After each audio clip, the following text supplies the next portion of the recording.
कहानी की शुरुआत में हम सैंडी नाम की एक 40 साल की औरत को देखते हैं जो कि एक हाउसवाइफ होती है। सैंडी अपने पति और 2 बच्चों के साथ बहुत खुश थी और वो उनसे बहुत प्यार करती थी। फिर एक दिन सैंडी जब अपने बेटे के बर्थडे पार्टी की वीडियो देख रही थी तब उसे पता चलता है कि उसके पति का मॉली नाम की एक औरत के साथ अफेयर चल रहा है। अब ये देखकर वो बहुत दुखी होती है, जिसके बाद वो अपने पति से डिवोर्स लेकर अपने बच्चों के साथ न्यूयॉर्क आ जाती है। अब अपना घर चलाने और एक नई जिंदगी की शुरुआत के लिए सैंडी नौकरी ढूंढने लगती है और इसके साथ ही उसे रहने के लिए एक जगह भी चाहिए थी, जिसके लिए वो एक कैफे में जाती है जहाँ पर उसकी मुलाकात एरम नाम के एक 25 साल के लड़के से होती है। एरम का भी रिसेंटली ब्रेकअप हुआ था और वो दोनों ही अपनी लाइफ में खुशी ढूंढ रहे थे और इसके साथ ही सैंडी भी अपने बच्चों के साथ न्यूयॉर्क की लाइफ में एडजस्ट होने की कोशिश कर रही थी। इसके लिए वो एक सेल्फ डिफेंस की क्लास ज्वाइन करती है जहाँ पर उसकी मुलाकात फिर से एरम से होती है। एरम को ग्रेजुएट होने के बाद भी कोई खास अच्छी नौकरी नहीं मिल रही थी, इसलिए उसे पैसों के लिए वो भी काम करना पड़ रहा था जो करना उसे पसंद नहीं था।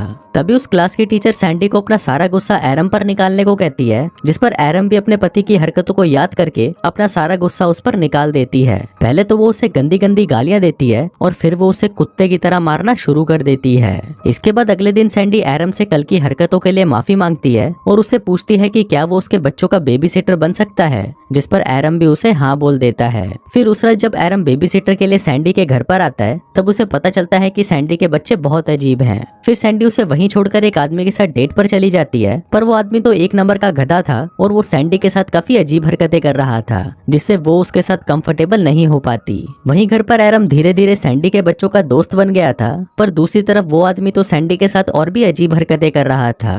अब सैंडी इन सब चीजों से परेशान हो चुकी थी और वो वापस अपने घर आ जाती है। घर पर एरम ने बच्चों को सुला दिया था और फिर सैंडी एरम को अपनी खराब डेट के बारे में बताने लगती है। फिर अगली सुबह जब एरम कैफे में काम कर रहा था तभी वहाँ पर सैंडी के दोनों बच्चे आते हैं और उसे बोलते हैं कि उनकी माँ मर चुकी है। अभी सुनते ही एरम भागकर उनके साथ उनके घर पर आता है, पर जब वो वहाँ पर सैंडी को चेक करता है तो वो बच्चों को बताता है कि वो मरी नहीं बल्कि सो रही है। इसके बाद हम सैंडी को देखते हैं जिसकी लाइफ अब पहले से बेटर हो चुकी थी और उसे अपने काम में भी प्रमोशन मिल रहा था।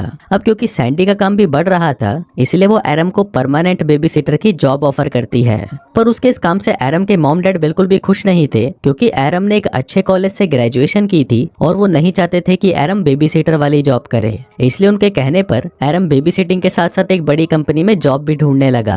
अब धीरे धीरे वक्त बीतने लगा और एरम सैंडी और बच्चों के और भी नजदीक आने लगा।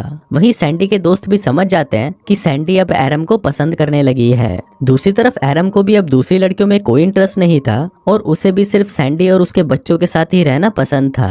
फिर एक दिन सैंडी एरम को एक फाइटिंग मैच की 2 टिकट्स देती है और उसे कहती है कि तुम अपने दोस्त के साथ ये मैच देखने चले जाना, पर एरम का कोई भी दोस्त नहीं था, इसलिए वो सैंडी को ही अपने साथ चलने के लिए पूछता है, जिस पर सैंडी भी उसे हाँ बोल देती है। फिर अगली रात वो दोनों साथ में मैच देखने जाते हैं, जहाँ पर सैंडी को भी बहुत मजा आता है। फिर कुछ देर बाद एरम के पास एक आदमी आता है जो कि एक बहुत बड़ी कंपनी का सीईओ था, जहाँ पर एरम इंटरव्यू देने गया था। फिर उन दोनों की बातों से सैंडी को पता चलता है कि एरम को उस कंपनी में नौकरी मिल गई थी, पर एरम ने बेबी सिटिंग के लिए वो नौकरी छोड़ दी। एरम उसे बताता है कि पहली बार उसे कुछ करने से खुशी मिल रही है और उसे सैंडी और उसके परिवार के साथ रहना बहुत पसंद है। तभी हम देखते हैं कि मैच के दौरान एक बॉक्सर सीधा एरम के ऊपर आकर गिर जाता है, जिससे उसको बहुत चोट लगती है। फिर सैंडी उसे उठाकर अपने घर ले जाती है और उसे आज रात यहीं रुकने को कहती है, पर तभी वहाँ पर सैंडी का एक्स हस्बैंड आ जाता है और वो सैंडी और बच्चों को एरम के साथ खुश देखकर सैंडी से झगड़ने लगता है। वो उसे कहता है कि सैंडी वापस उसके पास आ जाए। फिर बच्चों को सुलाकर एरम जब वापस बाहर आता है तो वो आदमी एरम को वहाँ से जाने को कहता है, लेकिन एरम वहीं रुक जाता है और वो सैंडी को उसे अपनी दिल की बात कहने को कहता है। अब सैंडी वो बातें बोल नहीं पा रही थी जो उसने उस सेल्फ डिफेंस की क्लास में बोली थी, पर जब एरम उसी की बातें उसे वापस बोलने लगता है तब सैंडी भी वही बातें बोलना शुरू कर देती है और वो अपने एक्स हस्बैंड को गंदी गंदी गालियां देने लगती है।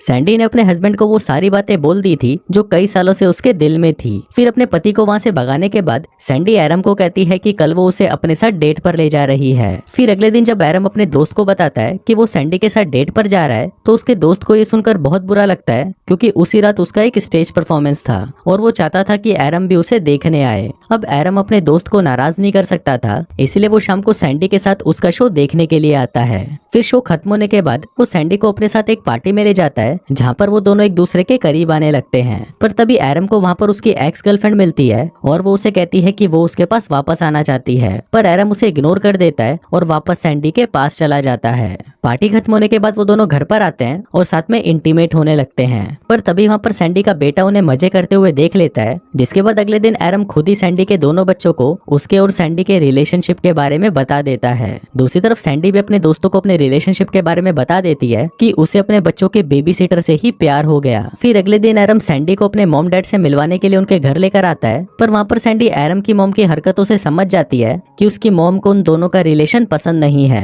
पर सैंडी को इससे कोई फर्क नहीं पड़ता क्योंकि एरम उससे और उसके बच्चों से बहुत प्यार करता था। पर क्योंकि एरम की उम्र सिर्फ 25 साल थी, इसलिए सैंडी के दोस्त उसकी और एरम की रिलेशनशिप का मजाक उड़ाने लगे थे, पर एरम को इस बात से कोई फर्क नहीं पड़ता। लेकिन अब सैंडी को ये लगने लगा था कि वो एरम से बहुत बड़ी है और वो उसकी जिंदगी बर्बाद कर रही है।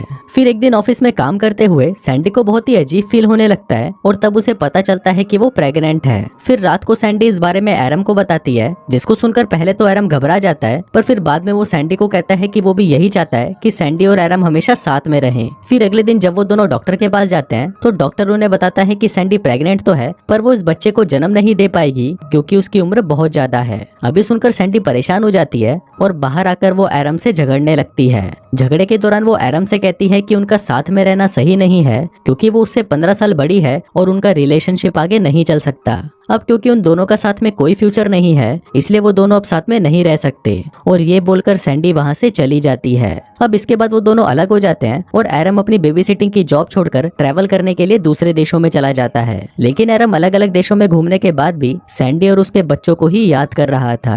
वहीं दूसरी तरफ सैंडी एक अच्छी माँ बनने की कोशिश कर रही थी और उसे अपनी जॉब में भी एक और प्रमोशन मिल गया था। अब ऐसे करते करते 5 साल बीत जाते हैं और सैंडी एक सक्सेसफुल रिपोर्टर बन जाती है और वहीं एरम दुनिया के अलग अलग देशों में घूमते हुए बच्चों को पढ़ाने लगता है। एरम के साथ काफी लड़कियां रिलेशनशिप में आने की कोशिश करती हैं, पर एरम उन्हें मना कर देता है क्योंकि अब वो अकेले रहना चाहता था। फिर एक दिन हम सैंडी को उसके बच्चों के साथ एक रेस्टोरेंट में देखते हैं। तभी सैंडी की मुलाकात वहाँ पर एरम से होती है और वो दोनों ही एक दूसरे को देखकर बहुत खुश होते हैं। फिर एरम उसे बताता है कि कुछ सालों पहले बांग्लादेश में उसने एक बच्चे को अडॉप्ट कर लिया था और अब वो दोनों साथ में रहते हैं। फिर जब सैंडी को पता चलता है कि एरम अभी भी सिंगल ही है, तो सैंडी एरम के साथ वापस रिलेशनशिप में आ जाती है और वो दोनों खुशी खुशी साथ रहने लगते हैं। और इसी के साथ ही ये कहानी यहीं खत्म हो जाती है।